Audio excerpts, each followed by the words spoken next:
as we embark on an exciting new chapter to Sinclair Fine Foods. The most upscale restaurant in Boston, Ellsworth, had a private dining area where the crystal glasses clinked. Lead Meridian Capital investor Edward Kingston lifted his glass with real passion, and I grinned.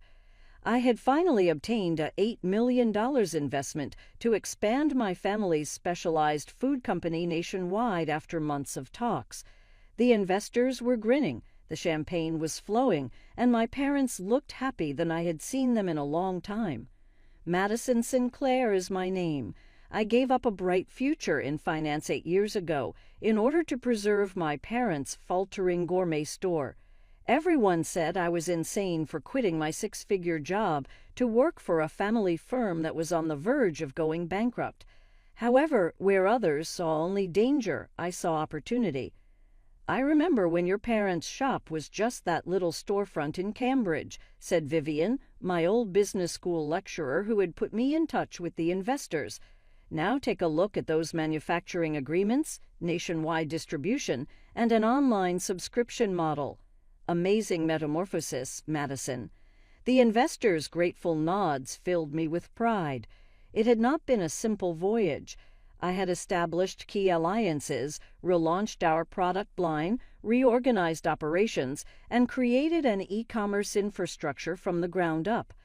From a well-liked neighborhood store, Sinclair Fine Foods has developed into a rising national brand, distributing our handcrafted sauces and specialty jams to 48 states. My father raised his glass and remarked, "Without Madison's vision, none of this would have occurred. When Helen and I started this business 25 years ago, we never imagined it could become what it is today." Something flashed across my mother's face as she smiled and nodded, a hesitancy that I was all too familiar with. I felt my mother's fingers slide into mine beneath the table as the investors talked about the growth plans I had painstakingly drafted. She said, "Madison, dear," and leaned in close enough to cover me with her scent. "All of this is really thrilling, but keep in mind that William will be a stronger CEO for the family firm when he returns from his program next month. Although you've laid a great foundation, he is properly educated for this level of employment." William, my brother, the youngster with the golden hue. After earning his MBA, he had been touring Europe for the previous year, seldom checking in on the family business that I had been rebuilding with his blood, sweat, and tears. Squeezing my mother's hand back, I maintained my grin, although my stomach was getting cold. Even after 8 years of working 18-hour days, skipping holidays, and delaying personal life, she continued to view me as the temporary guardian of William's birthright. "Everything okay?" Observing our conversation, Kingston inquired. "Absolutely perfect," I said as I lifted my glass. However, things were already moving behind my grin. The arrival of Monday morning was eagerly anticipated. 8 years ago, I'd been the rising star at Morgan Stanley when my father called with news that changed everything. The family business was failing. They'd overextended with a second location, and the recession had hit their luxury food items hard. They were 3 months from closing their doors permanently. I still remember my colleagues' reactions when I resigned. "You're leaving finance to sell fancy jam?" my boss had asked incredulously. Even William, then finishing his undergraduate degree, had questioned my decision. "It's a sinking ship, Maddie," he'd said. "Let it go and find them something else to do." But I couldn't let it go. Sinclair Fine Foods wasn't just a shop. It was my parents' legacy. I'd grown up watching them craft recipes, source ingredients from small family farms, and build personal relationships with every customer. When I walked away from my finance career, I wasn't just saving a business. I was preserving a family dream. The first 2 years were brutal. I worked the front counter during the day and pored over spreadsheets at night. I sold our second location, renegotiated supplier contracts, and modernized our accounting systems.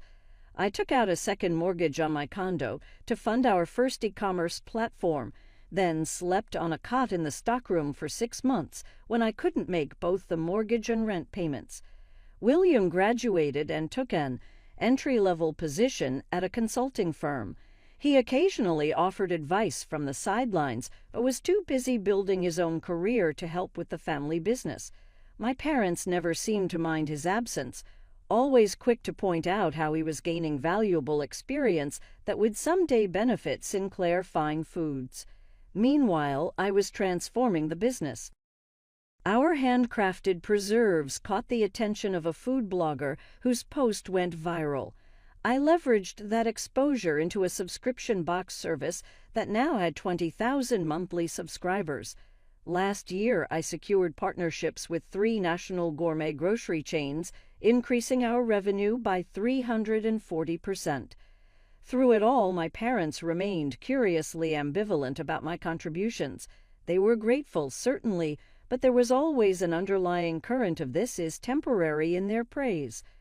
William would eventually take over as the firstborn and only son, an unspoken family assumption that no amount of my success seemed to change.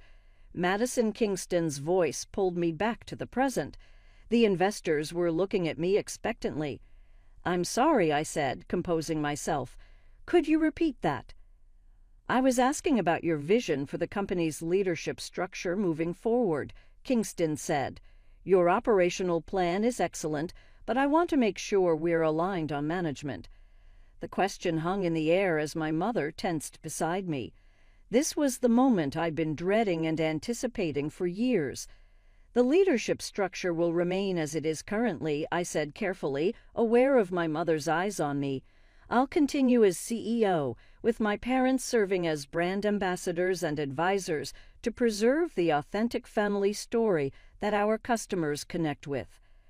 Kingston nodded, jotting something in his notebook. "And what about your brother? Helen mentioned he's finishing an MBA. Before I could answer, my mother jumped in. "William has just completed his executive MBA at Wharton. He'll be joining the leadership team next month, bringing valuable perspectives from his consulting experience." I kept my expression neutral despite the familiar sting. William had spent exactly 3 weekends at the shop in the past 8 years, yet my mother spoke as if he'd been integral to our growth all along.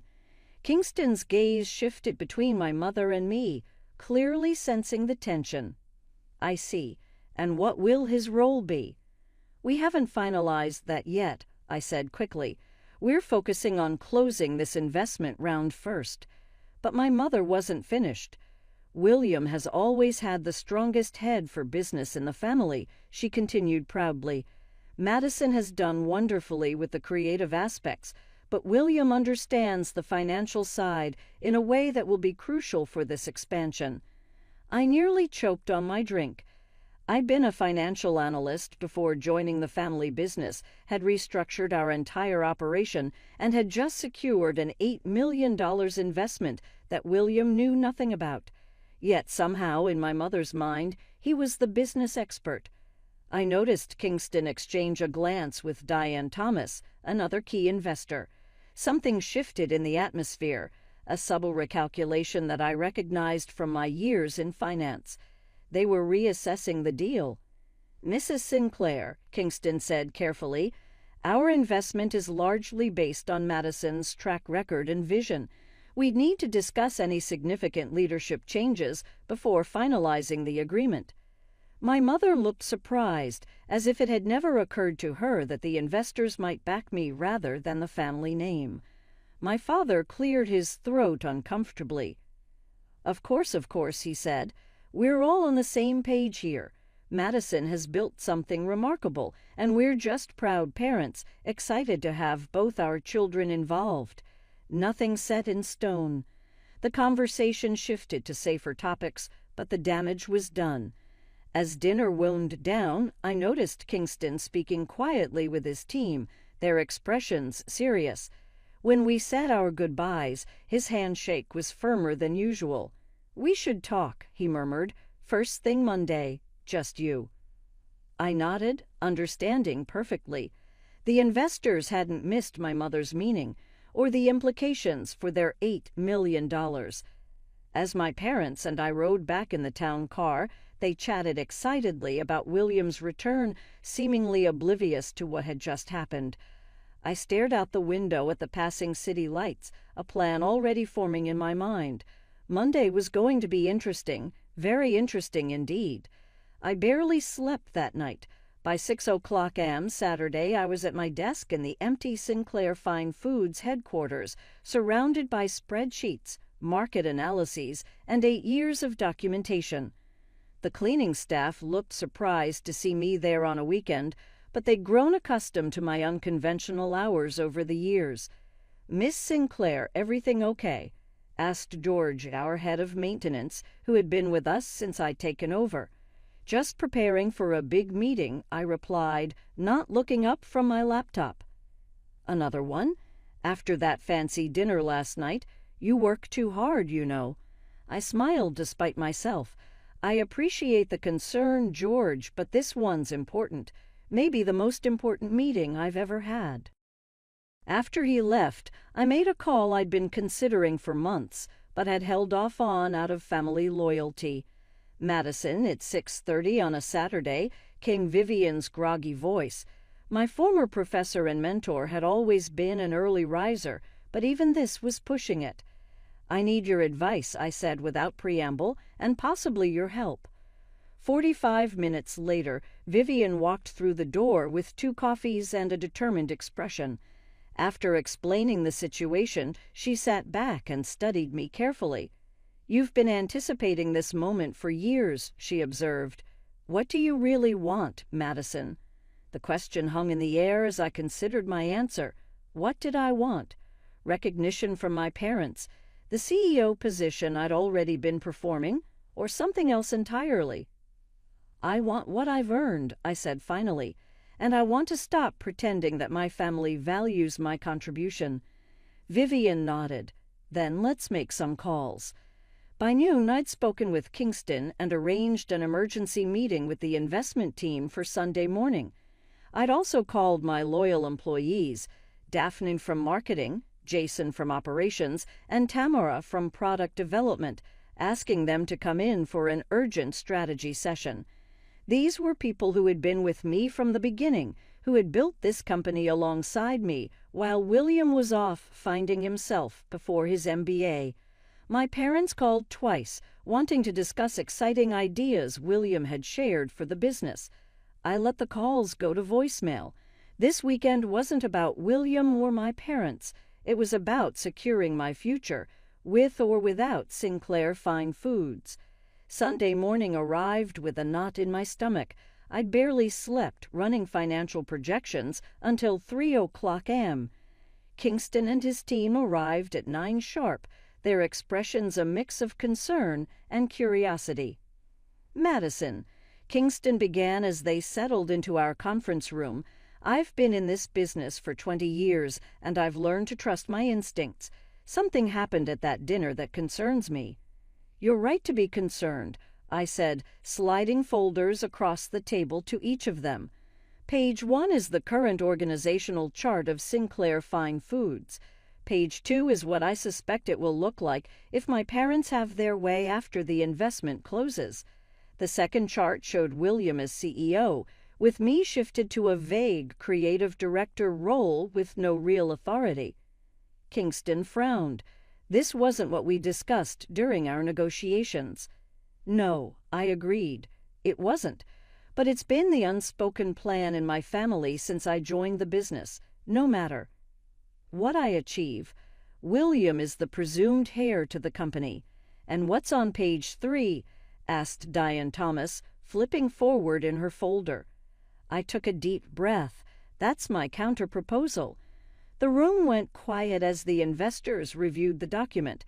It outlined a new company structure, one that didn't include my parents or the Sinclair name at all. "This is unexpected," Kingston said finally. "You're proposing we redirect our investment to a new entity that you would lead." "Yes," I said, meeting his gaze steadily. "Let me show you why that makes financial sense for everyone involved." "The market validation already exists," I explained, clicking through a presentation I'd prepared overnight. Our customer base doesn't primarily connect with the Sinclair name. They connect with our product quality and brand story, both of which I created. The investors listened intently as I detailed how our sales had grown. I showed them customer surveys where the attributes most associated with our brand, innovation, sustainability, and community connection, were all initiatives I had spearheaded, not legacy elements from my parents' original business. "What about the manufacturing relationships?" asked Thomas. "Wouldn't you be starting from zero?" I shook my head. Our 3 main manufacturing partners have contracts with renewal provisions coming up next quarter. I've maintained those relationships personally for years. They know who really runs this business. As the meeting progressed, I laid out a complete business plan for a new company, one that would leverage everything I'd built at Sinclair Fine Foods, but without the family complications. "This is impressive work for one weekend," Kingston remarked. "But I'm guessing you've been thinking about this for much longer." I nodded. "It's been my contingency plan for about 3 years. I've watched how my parents treat William versus how they treat me. I knew this day might come." After 2 hours of discussion, Kingston leaned back in his chair. "We invested in you, Madison, not just the company. The Sinclair brand has value, certainly, but you're the visionary who transformed it." He exchanged glances with his team. "We need to conduct proper due diligence on this new approach, but I'm inclined to redirect our investment as you've proposed, with some modifications to protect all parties." Relief washed over me. "Thank you. I was prepared to walk away with nothing if necessary." "That wouldn't serve anyone's interest," Kingston replied. "Least of all ours.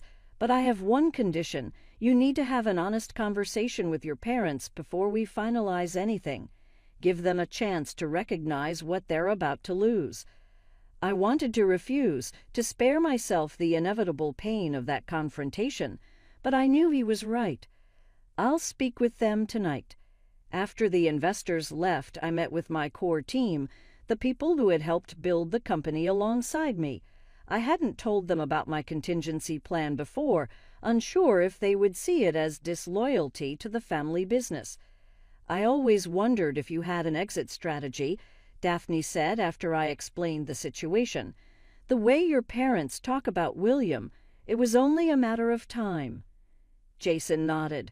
"We've worked with you for years, Madison, not with the Sinclair name." "Are you saying you'd come with me?" I asked, surprised by their immediate support. "In a heartbeat," Tamara replied. "We've already discussed it."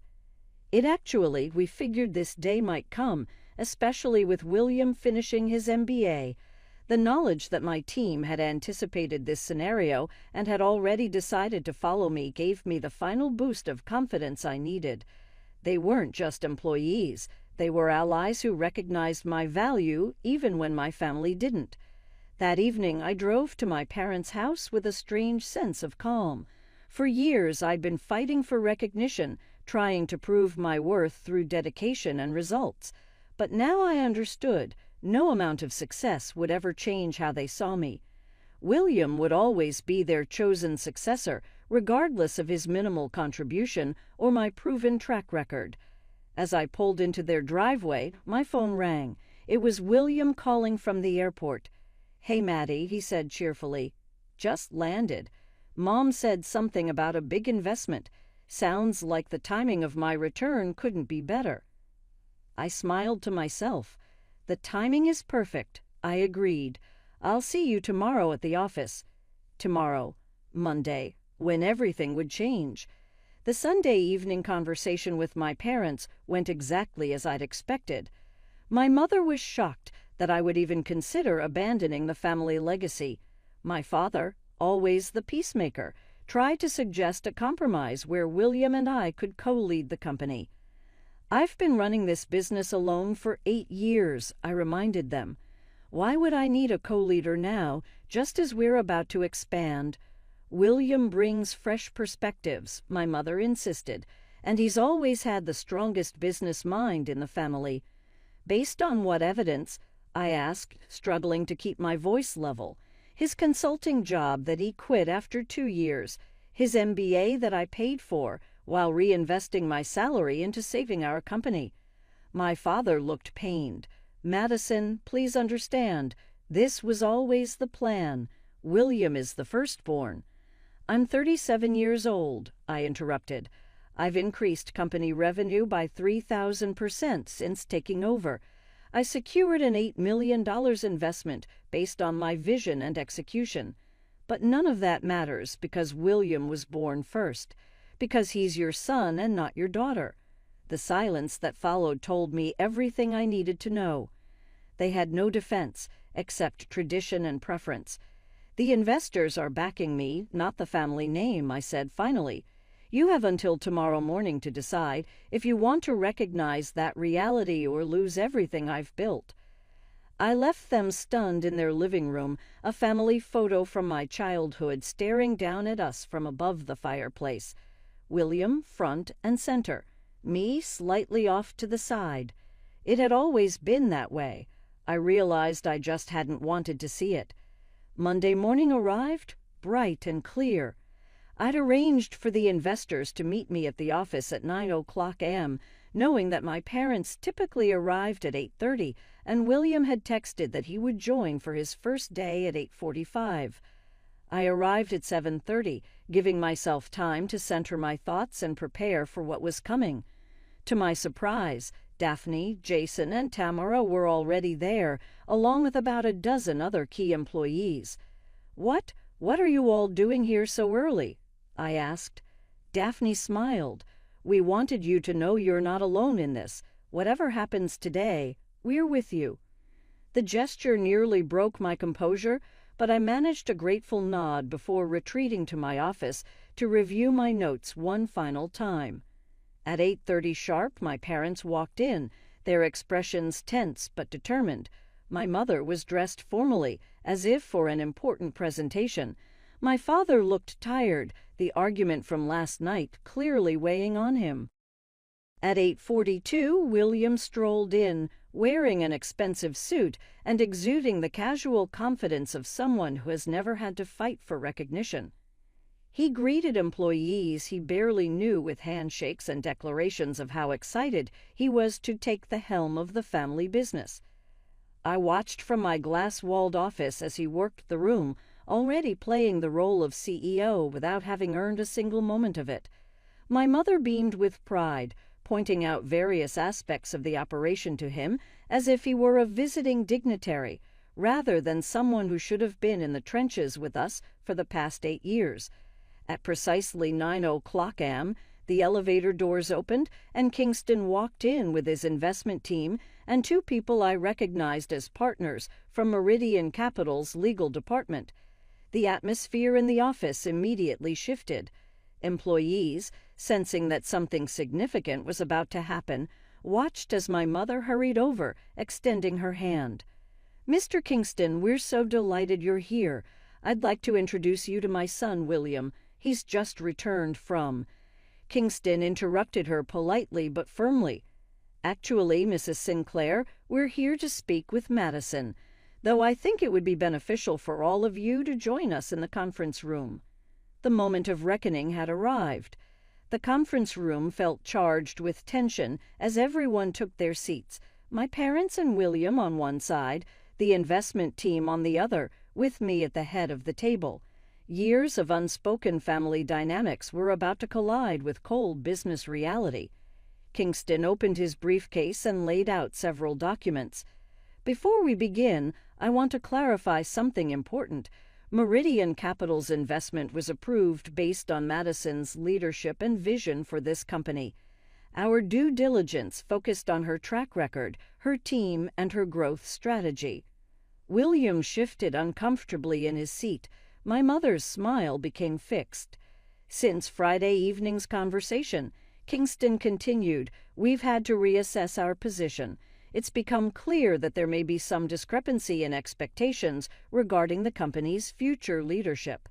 My father cleared his throat. "We've always envisioned Sinclair Fine Foods as a true family business, with both our children contributing their unique strengths.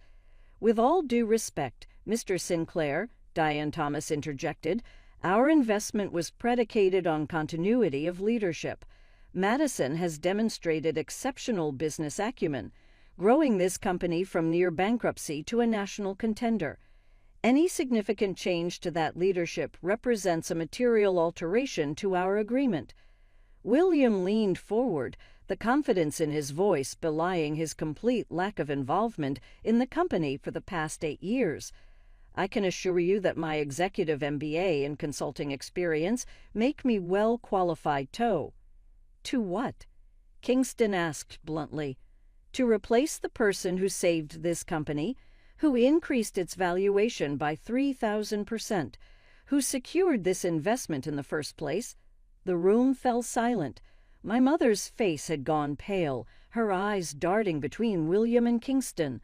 "We have a proposition," Kingston announced, sliding a folder toward my parents. "2 options, actually. I suggest you review them carefully." My parents opened the folder with trembling hands.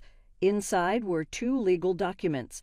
The first outlined the original investment deal, but with explicit language ensuring I would remain CEO for a minimum of 5 years, with William limited to a non-executive role.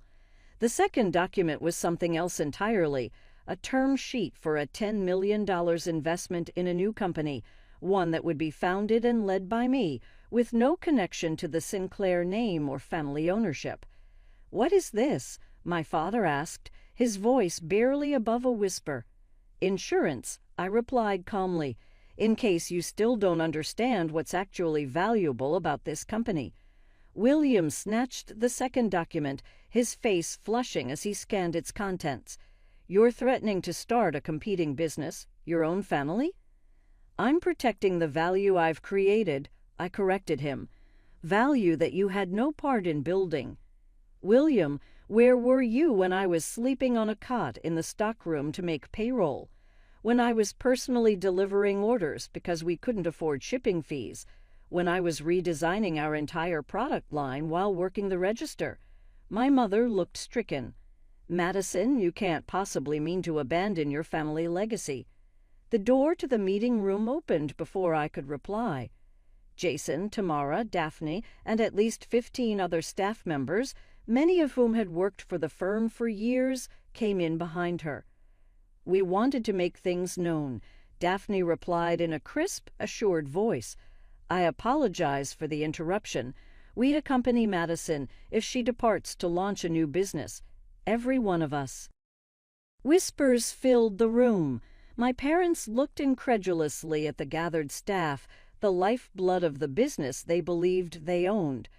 I remarked in a low voice, "The choice is yours. Recognize what I've built and who built it, or watch me walk away with everything that makes this company valuable." The only sound in the conference room for about 10 minutes was the shuffle of papers as William and my parents looked over the materials in front of them. Kingston and his group anxiously waited. The staff members who had joined me stood at the room's perimeter, serving as a visible reminder of the company's actual worth. With a heavy groan, my father finally moved the first paper ahead. He responded, "We'll sign this one," in a dejected tone. "Madison stays as CEO." My mother nodded in agreement, but her lips were squeezed into a narrow line. William appeared to be in disbelief as his meticulously planned future fell apart in front of him. Kingston remarked, "A wise choice," gesturing to his legal staff to complete the documentation. It was finished 2 hours later.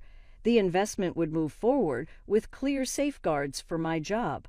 William would work for the firm as Vice President of Business Development, a position that would report to me and have distinct responsibilities. My parents would become brand advocates and completely withdraw from daily management. 6 months have passed since then. Sinclair Fine Foods is doing well today. Our new product lines have surpassed sales forecasts by 40%, and we are expanding nationally ahead of schedule. We appear to be a charming example of family business success from the outside. The truth is more nuanced. My connection with William and my parents is completely professional. Although we are friendly, Our conversations are only about business. On holidays, I go to the required family dinners, but I no longer look to them for validation or approval. Certain scars just become a part of who you are and never go away. I learned an important lesson from the betrayal. My family's acceptance of me does not define my value. The group that supported me that Monday morning, willing to forego security in the interest of justice and devotion, is my real family. Even though my business cards include the Sinclair name, my true legacy is wholly owned.